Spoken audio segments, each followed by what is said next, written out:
Tuhan berfirman kepada Musa, apabila seseorang berbuat dosa dan berubah setia terhadap Tuhan dan memungkiri terhadap sesamanya barang yang dipercayakan kepadanya, atau barang yang diserahkan kepadanya, atau barang yang dirampasnya, atau apabila ia telah melakukan pemerasan atas sesamanya, atau bila ia menemui barang hilang dan memungkirinya, dan ia bersumpah dusta dalam perkara apapun yang diperbuat seseorang, sehingga ia berdosa.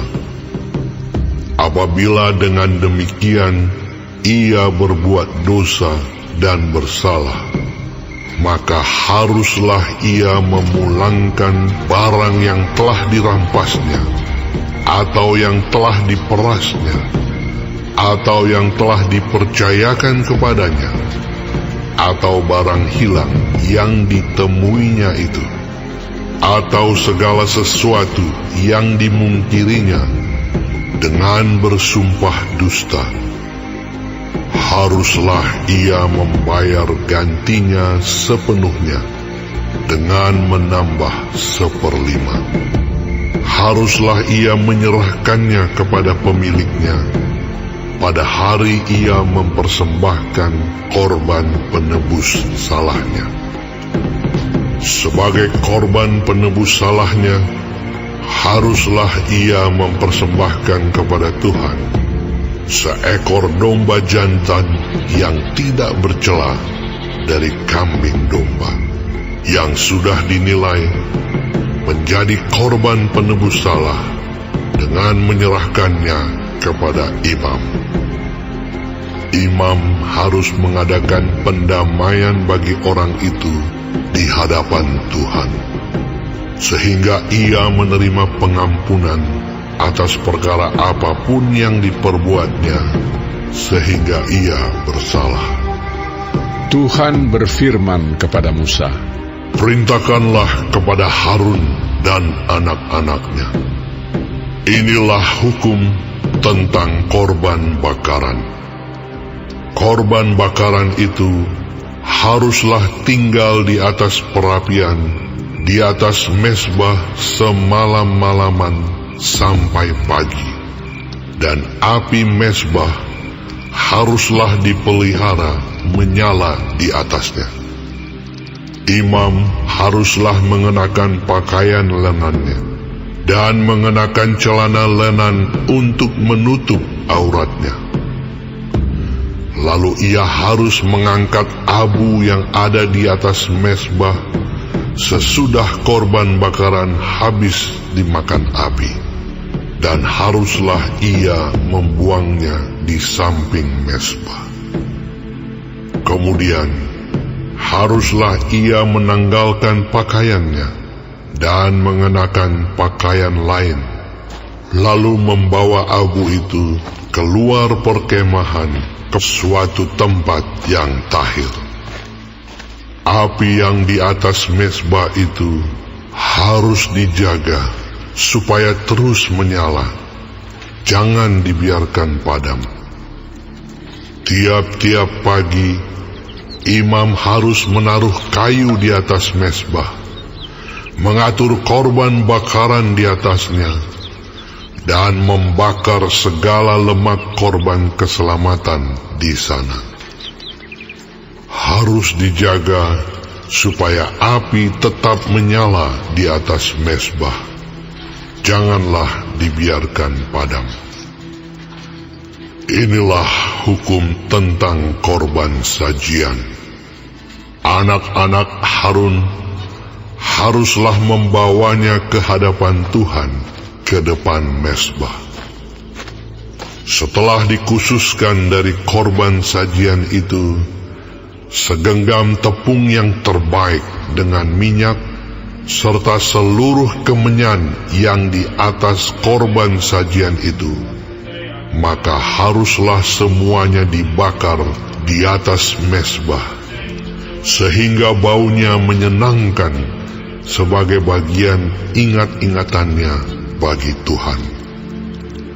Selebihnya haruslah dimakan oleh Harun dan anak-anaknya.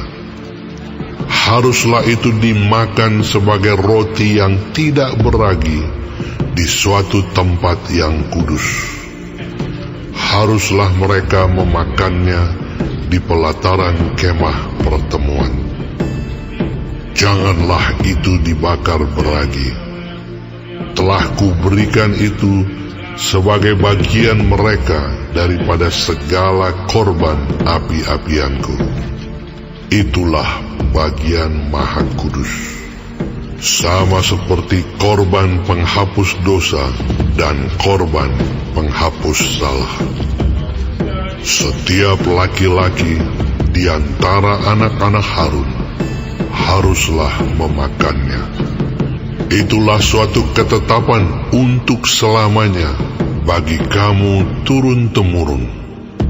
Itulah bagianmu dari segala korban api-apian Tuhan. Setiap orang yang kena kepada korban-korban itu menjadi kudus. Tuhan berfirman kepada Musa, Inilah persembahan Harun dan anak-anaknya yang harus dipersembahkan oleh mereka kepada Tuhan pada hari ia diurapi. 1/10 eva tepung yang terbaik sebagai korban sajian yang tetap, setengahnya pada waktu pagi dan setengahnya pada waktu petang. Haruslah itu diolah di atas panggangan bersama-sama minyak. Setelah teraduk, haruslah engkau membawanya dan mempersembahkannya sebagai korban sajian. Sesudah dibakar dan berpotong-potong sebagai bau yang menyenangkan bagi Tuhan. Dan imam dari antara anak-anaknya yang diurapi sebagai penggantinya haruslah mengolahnya. Itulah suatu ketetapan untuk selamanya. Seluruhnya haruslah dibakar bagi Tuhan. Tiap-tiap korban sajian dari seorang imam itu haruslah menjadi korban yang terbakar seluruhnya. Janganlah dimakan. Tuhan berfirman kepada Musa demikian, Katakanlah kepada Harun dan anak-anaknya, inilah hukum tentang korban penghapus dosa. Di tempat korban bakaran disembelih, disitulah harus disembelih korban penghapus dosa di hadapan Tuhan. Itulah persembahan maha kudus. Imam yang mempersembahkan korban penghapus dosa itulah yang harus memakannya. Haruslah itu dimakan di suatu tempat yang kudus, di pelataran kemah pertemuan. Setiap orang yang kena kepada daging korban itu menjadi kudus. Dan bila darahnya ada yang terpercik kepada sesuatu pakaian, haruslah engkau mencuci pakaian itu di suatu tempat yang kudus. Dan belanga tanah tempat korban itu dimasak haruslah dipecahkan, dan jikalau dimasak di dalam belanga tembaga, haruslah belanga itu digosok dan dibasuh dengan air. Setiap laki-laki di antara para imam haruslah memakannya. Itulah persembahan maha kudus. Tetapi setiap korban penghapus dosa yang dari darahnya dibawa sebagian ke dalam kemah pertemuan untuk mengadakan pendamaian di dalam tempat kudus, janganlah dimakan, melainkan dibakar habis dengan api.